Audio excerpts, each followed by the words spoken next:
Hello, everyone, and welcome to the Your Mark on the World show. I'm your host, Devin Thorpe, and our guest today is a rock star in the nonprofit world. We have with us Celeste Mergens. Did I get that right, Celeste? You did. Oh, good. It's a miracle. Now, Celeste is the founder and executive director or CEO of Days for Girls, a remarkable nonprofit that is working in 101 countries around the world to provide girls with more days in school by helping them get access to feminine hygiene products. Celeste, welcome to the show. Thank you. It's a privilege. We're thrilled to have you and appreciate the great work you're doing. We've got a great conversation ahead of us, but take just a few seconds, if you would, and give us a quick report on what you're doing at Days for Girls. Oh, it's really kind of a miracle. We have volunteers all over the world, more than 60,000, who work to make sure that women have more days of productivity and are able to care for their families better, and girls can stay in school. And we do that in really innovative ways. A lot has happened since it was founded in 2008, and we've learned a lot of lessons along the way.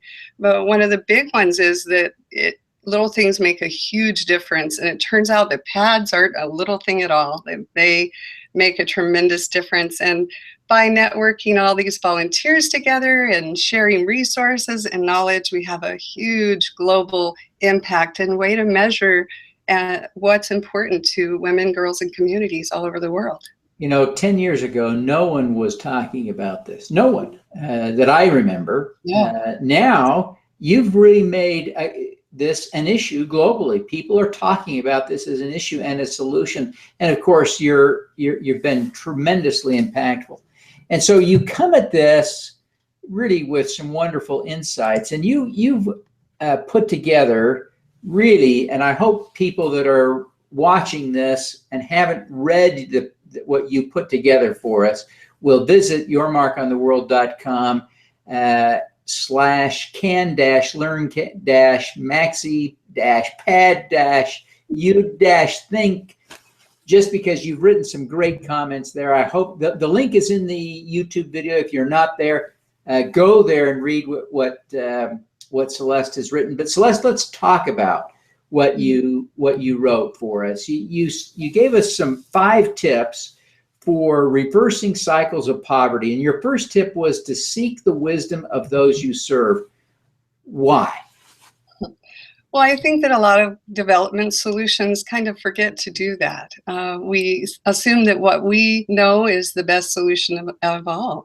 And we just want to share what we know works for us. And I've certainly seen where that can be not only detrimental, and we can talk about that more, but importantly, when you do listen to them, there's a tremendous impact that happens just because you sought their wisdom. So Days for Girls kits, for example, when we first brought the kits, it didn't even occur to anyone that this was even an issue. I had no idea and I was actively seeking solutions to reversing poverty in a tremendous way and never thought to ask this question. And the first solution I thought of was disposable, right? But we knew that if they needed food and we sent money for pads, they'd use that money for food, and any of us would. So we knew we needed a sustainable solution. When we got there, the first solution we brought was frankly awful. And I could say that because I helped design them. And they were white because sanitary things are white. They looked like a pad because it was a pad. And frankly, that didn't work for them, for social and the stigma, the shame. And so we started asking, what does work for you? What matters? We had to figure out how to make a pad not look like a pad. And in that process, it turned out that the new design that their promptings innovated used 1/4 of the water, dried far quickly, both things really important to them, and broke that stigma and taboo barrier. It's hugely genius on so many levels. It adjusts to their needs daily. And that would never have happened if we didn't seek their wisdom. And it turns out their genius wisdom can be applied to not just that, but importantly, the curriculum that goes with it, the health curriculum, and also now the social innovations of making it a local enterprise. That we have done in a process that sought their wisdom and included them in the process. And that's a powerful thing. Well, it really is powerful. Now, your second tip was to be culturally, physically, and environmentally relevant. How do you do that? Oh, that I learned that one the hard way. So again, that's listening and looking a little deeper, right? The first place that we went to with Days for Girls Kids, when I learned about it, you can imagine, when I learned that they were waiting there in their room in isolation for days, sitting on a piece of cardboard, I was shocked, and I knew something had to happen. We had to change that. But my first response was, I know we'll get disposable things, and we did, but sustaining that would be difficult. And what I didn't anticipate, I'm ashamed to say, is there was no place to throw them away. So they were littering the chinks along the chain link fence adjacent to the latrines. The latrines were stopped. They were in piles. People were trying to reuse them. It was on so many levels, not just not sustainable financially, but not working for them environmentally. What if we just ignored that and ignored the fact that purchasing kerosene to burn them would be an issue? And what if we ignored that? Instead, we listened. And I'm grateful to say that I learned that the hard way. I've been in a meeting where an executive director of another nonprofit, a nonprofit I admired, was proposed that they couch the issue of, or a proposal of having composting toilets, and instead put in a 30-foot shower facility for only girls. Why only girls? After PE, and for a school she was supporting. This was twice the cost, or 3 times, of a classroom. This was in an area in a very arid part of rural Kenya, so arid that we had water issues I was working to try to overcome. Why would we import the worst thing in junior high ever to a place where there's so little water at such high cost? But I proposed to you, she wasn't being anything but genuine to what her experience was a good thing, that they might want a warm shower. It just wasn't practical there. And there are many examples I can share with you. And thanks to that gift of seeing those examples, I knew it's really, really important to not consider just what you know, but to reflect off what they have and what they need is much more important. Great stories, great insights. Now, your next tip was to look closer. What do you mean by look closer? So I had been looking for, we could go on and on about how I'd been looking for solutions to help girls people, boys and girls, stay in school, help communities thrive, help them use more of their own resources to be sustainable in and of themselves. That was my project. And I really was very dedicated to that. And it never occurred to me to ask the question, what are they doing for feminine hygiene? And who would have guessed, seriously, between you and I, Devin, who would guess that it would turn out to be key to reversing cycles of poverty?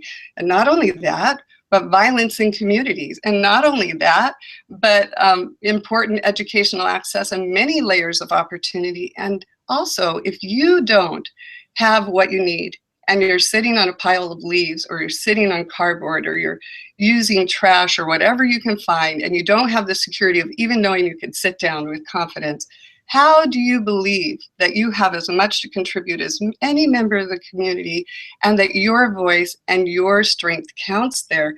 That means all of us are weaker, the whole community. And none of this did I recognize.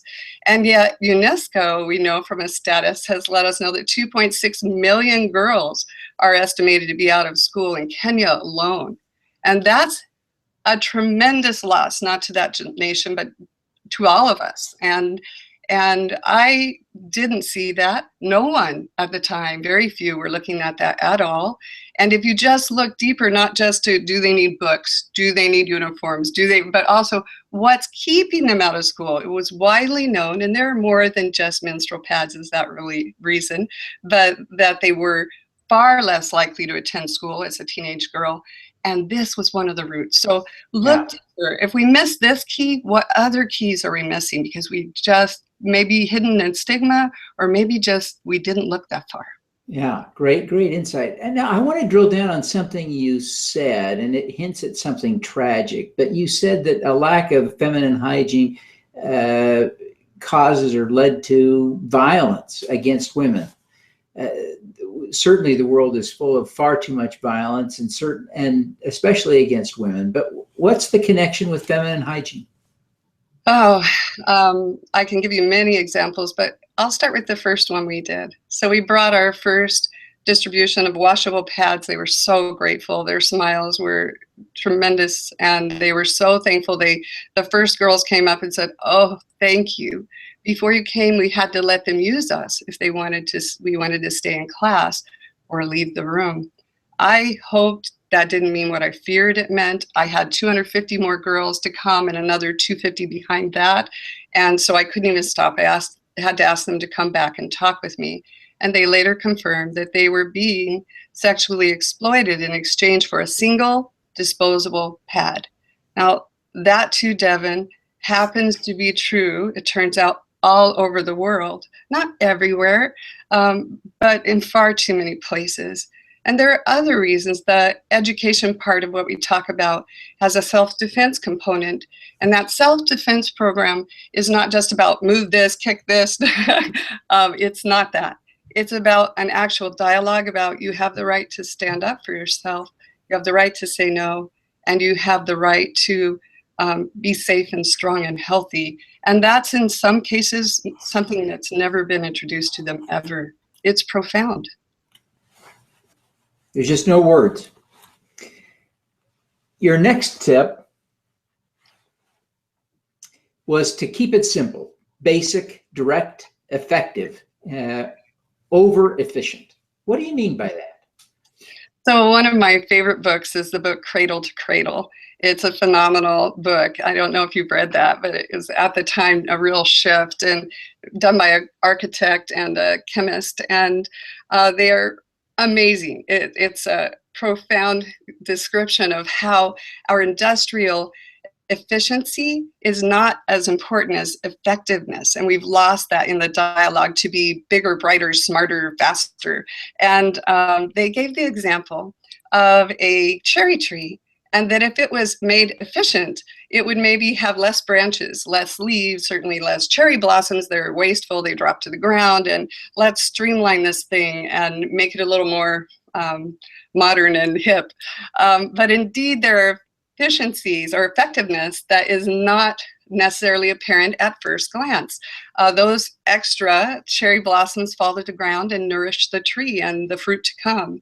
The leaves and the branches provide housing for critters, for birds and insects that in turn can help the tree. And besides the benefits of shade and loveliness and the fruit that comes, that sometimes in our fight for more snazzy, bright, sparkling, and we lose what's the root of it. We lose that looking at what is really effective. Doesn't have to be big and bright. In fact, I would argue the most genius solutions are the simple ones, and that's harder than big and elaborate. To keep it simple, keep it direct, keep it effective and owned by those you're working with. Oh, fantastic. Great insight. And your last tip was community-led development. Why is community-led development important? I think we hear this a lot, but what's your experience that would prove that this is important? We can take these incredible innovations that are washable pads that last 2 to 4 years to them.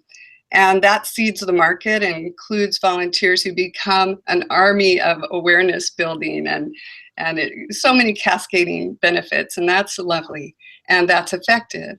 But to be able to go and give them the tools, give them the resource and make it their own, not only builds on that ability to hone from their wisdom, but it also makes it their supply chain. They become the leaders as ambassadors of women's health. They are the ones leading the charge forward, and they get to the extra mile. And we become a support, holding the knowledge coming from all over the world and gathering the measurement and monitoring and evaluation all over the world. And that that is how you do the audacious thing that we have on our list, which is reach every girl and woman everywhere, period, by 2022. That's really audacious to say, but we mean it. And that's how you do it. You don't hold it in your own hands and say, we've got to have control. You have measured control that is part of this gooey thing that we like to call tenacious flexibility. We have tenacious flexibility in holding to what we know works, holding the supply chain together, and being flexible to bring the knowledge and best practices honed all over the world. You can see how much more powerful that is to have it community-led, to have it become an economic stream of income while empowering them to make this change in their own communities. That, in combination, these two, this hybrid we have, is hard to understand. A lot of nonprofits can't even understand what we're talking about, or granting organizations, but it's powerful and it's working. Oh, fantastic. Now, I want to just take advantage of the opportunity. We've got just another minute or two, but tell us a little bit, if you would. You are clearly a role model to many, but who do you look up to as a role model?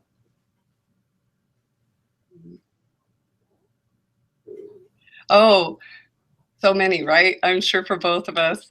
And I would say, I'd have to say Wangari Maathai. She won the Nobel Peace Prize for her work with the Green Belt movement. She passed on just a couple of years ago from cancer.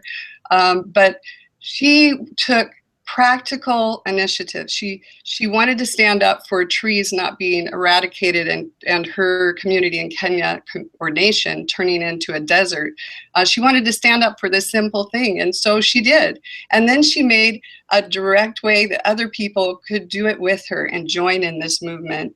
And by doing that, she made a tremendous impact, and then she stood her ground and kept inviting people. And all over the world, when I speak with young girls, I tell them, you could be the next Wangari. How do we know you're not her? You could be the voice that changes things for your whole nation. You are priceless. Your future is priceless. Your education is priceless.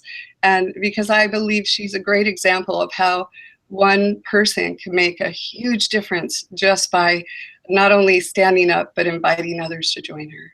Oh, that's great. Now, everyone sort of gets that young girls all around the world are important and that they should be in school. But most of us don't do anything about it. Why did you feel compelled to do something? Oh, Devin, if you had seen, those first girls, if you had seen their faces, they were smiling when they said sorry. It was so bad. When they said, thank you, we had to let them use us. I promise you, if just those 10 girls could say no to that, it would be worth everything. Instead, it's been a magnitude of 300,000 women and girls in 101 nations that we can count, and actually 2 to 3 times more than that. And that's because of all the heroes that have stepped up. There are so many things that are hard to change, but this is not one of them, Devin. This is something we can change, and the effects are so far reaching. I am truly just so honored to be able to do it. Well, thank you. That's a great answer. A great answer. Now, you've given us 5 great tips, but we ask all of our guests for an impact hack, and one more tip that would help us do good. Do you have one more in you? Yes, actually. I'll limit it to one. I would say it'd be lead from gratitude.